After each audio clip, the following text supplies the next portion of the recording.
স্কুলের সামনে দাঁড়িয়ে থাকা কিছু গার্জিয়ান। এই তোমরা কখন এলে? আমার টিপটা ঠিক আছে তো? এই তোমরা এই রোদ্দুরে সানস্ক্রিন ছাড়া কি করে থাকো? তোমাদের অসুবিধা হয় না? বাবা আমি তো 2 সেকেন্ড সানস্ক্রিন ছাড়া থাকতে পারি না। এই দেখো তো আমার মালাটা কেমন লাগছে। আমি যখন আমার হাজব্যান্ডকে বললাম আমার এই মালাটা চাই, তখন সে আমাকে বলেছে এই মালাটা নিতে হলে সারা মাস সেদ্ধ ভাত খেয়ে কাটাতে হবে। আমি বলেছি ঠিক আছে, আমার কোনো অসুবিধা নেই, সাজার জন্য আমি সব কিছু করতে রাজি আছি। এই তোমরা পুজোর কেনাকাটা শুরু করে দিয়েছো? কি দেরি আছে?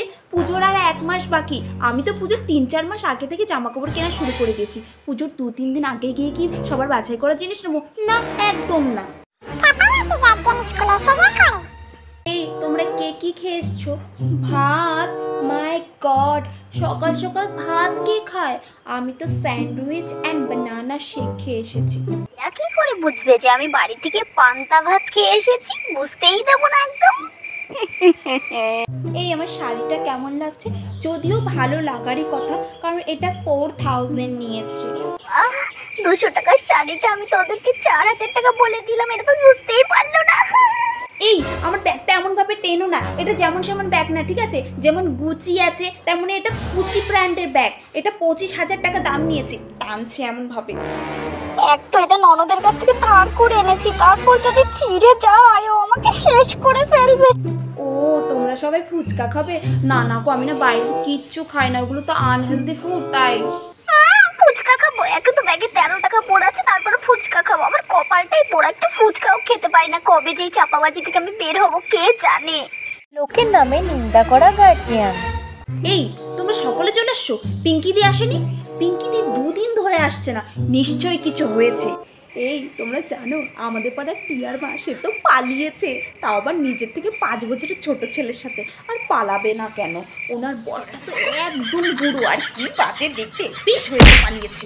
এই তোমরা কোনো খবর রাখো? আরে প্রীতি ম্যামের সাথে পরেশ স্যারের বেশ চলছে।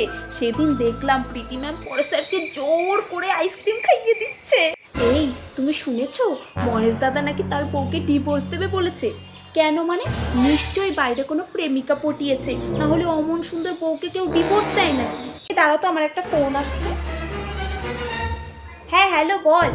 কি বিট্টু মেয়ে ভাগিয়ে নিয়ে এসেছে আর মেয়ের বাড়ির লোক ঝামেলা করছে? হ্যাঁ তুই দাঁড়া, আমি আসছি। এই তোমরা কেউ আমার মেয়েটাকে একটু নিয়ে যেও না, আমাদের পাড়ার একটা ছেলে মেয়ে ভাগিয়ে নিয়ে এসেছে, সেটা দেখে আসি। এই তোমরা কিন্তু কেউ কিছু মনে করো না, হ্যাঁ? আসলে স্কুলের পাশেই তো আমাদের বাড়ি, তাই আর শাড়ি টাড়ি পরে আসতে ইচ্ছা করে না, নাইটি পরেই চলে এসেছি। এই স্কুলটা যে কখন ছুটি দেবে, আমি বাড়িতে ভাত বসিয়ে রেখেছি, রসুনটা ছুলে নিই বাড়িতে গিয়ে, তাহলে তাড়াতাড়ি রান্না করা হয়ে যাবে। আমার মেয়ের জামাটা ছিঁড়ে গেছে তো, তাই সেলাই করে নিচ্ছি। এখানে তো বেকার বেকার দাঁড়িয়ে থাকবো, ওর থেকে কাজগুলো করেই নিই। থালা বাসনগুলো নিয়ে এসেছি, তোমাদের সাথে গল্প করতে করতে মেজে ফেলবো সব কটা।